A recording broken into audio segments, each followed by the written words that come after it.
নির্বাচন কমিশন এই মুহূর্তে পুনর্গঠন হওয়া প্রয়োজন। আসামিরা ছাড়া পাচ্ছেন, শহীদ পরিবার এবং আহতদেরকে হুমকি দিচ্ছে। জুলাই সনদের শুধু কাগজে মূল্যে আমরা বিশ্বাসী নই। আমরা আজকে দেখেছি যে আন্তর্জাতিক অপরাধ ট্রাইব্যুনালে মানবতা বিরোধী অপরাধের সাথে সংশ্লিষ্টতা এবং অভিযোগের কারণে সেনাবাহিনীর কয়েকজন সদস্যকে আদালতে আনা হয়েছে। আমরা এটাকে সাধুবাদ জানিয়েছি এবং সরকার এবং আন্তর্জাতিক অপরাধ ট্রাইব্যুনালের প্রতি আমরা ধন্যবাদ জ্ঞাপন করি যে ন্যায় বিচারের একটি ধাপ আমরা আগাচ্ছি। কিন্তু এর পাশাপাশি ইন্টারন্যাশনাল ক্রাইম ট্রাইব্যুনালের পাশাপাশি সারা দেশে যে মামলাগুলো হয়েছে জুলাই শহীদ পরিবারদের পক্ষ থেকে, আহতদের পক্ষ থেকে, সেই মামলাগুলোর বিষয়ে সরকারের কি পদক্ষেপ আমরা দেখতে পাচ্ছি পত্রিকায় যে জামিনে আসামিরা ছাড়া পাচ্ছেন এবং তারা শহীদ পরিবার এবং আহতদেরকে হুমকি দিচ্ছে। ফলে সেই জায়গায় শহীদ পরিবার আহতদের নিরাপত্তা এবং বিচারের একটা রোড ম্যাপ আমরা চেয়েছি যে নির্বাচনের আগে যাতে বিচারের একটা রোড ম্যাপ প্রকাশ করা হয়।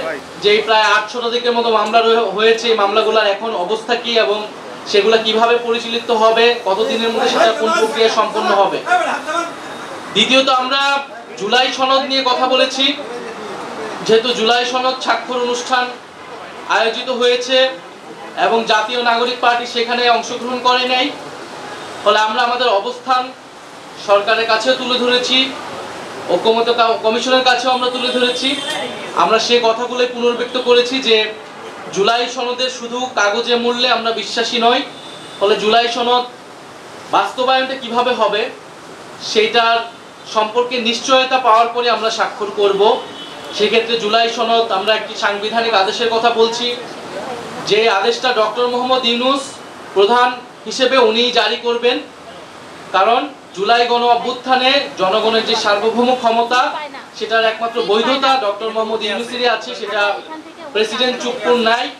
ফলে সাংবিধানিক আদেশ যেটা সংবিধান বহির্ভূত হিসেবে দেওয়া লাগবে সেটা কোনোভাবেই প্রেসিডেন্ট চুপ্পু দিতে পারবে না, সেটা ডক্টর মোহাম্মদ ইউনূসকে দিতে হবে। সেটার আইনি এবং রাজনৈতিক কারণ আমরা ওনার কাছে তুলে ধরেছি। দ্বিতীয়ত নোট অফ ডিসেন্টের বিষয়টা আমরা বলেছি, নোট অফ ডিসেন্টের কোনো কার্যকারিতা থাকবে না। সবাই এই বিষয়গুলোতে ঐক্যমত হয়েছে। জুলাই সনদ যেই বিষয়গুলো রচিত হয়েছে সেটাই পুরোটা গণভোটে যাবে এবং গণভোটের মাধ্যমে অনুমোদিত হলে পরবর্তী সংসদের একটা গাঠনিক ক্ষমতা থাকবে, যার ফলে তারা একটি সংস্কারকৃত একটি নতুন সংবিধান তৈরি করবে। এই পুরো প্রক্রিয়ার সাথে যদি সরকার ঐক্যমত্য কমিশন সুপারিশ দিবে, সরকার সেই অনুযায়ী কি সিদ্ধান্ত নেয় সেটার উপর নির্ভর করে আমরা জুলাই সনদের স্বাক্ষরের বিষয়টি বিবেচনা করব। দ্বিতীয়ত আমরা নির্বাচন কমিশন নিয়ে উদ্বেগ জানিয়েছি। নির্বাচন কমিশনের গঠন প্রক্রিয়া, নির্বাচন কমিশনের বর্তমান আচরণ আমাদের কাছে মনে হচ্ছে যে এটা নিরপেক্ষ হচ্ছে না, এটা স্বচ্ছ হচ্ছে না এবং নির্বাচন কমিশন সাংবিধানিক প্রতিষ্ঠান হিসেবে যেভাবে কার্যক্রম করার কথা ছিল সেটা করছে না। কিছু কিছু দলের প্রতি পক্ষপাতিত্ব দেখা যাচ্ছে এবং কোনো দলের প্রতি বিমাতা সুলভ আচরণ তারা করছে। পুরো বিষয়টা নির্বাচন কমিশন নিয়ে আমরা বলেছি। বিগত সময়গুলোতে নির্বাচন কমিশন যেই পদক্ষেপগুলো নিয়েছে সেখানে কিভাবে তাদের পক্ষপাতিত্ব ফুটে উঠেছে সেই বিষয়ে আমরা বলেছি। একটি সুষ্ঠু নির্বাচনের জন্য একটি নিরপেক্ষ নির্বাচন কমিশন প্রয়োজন।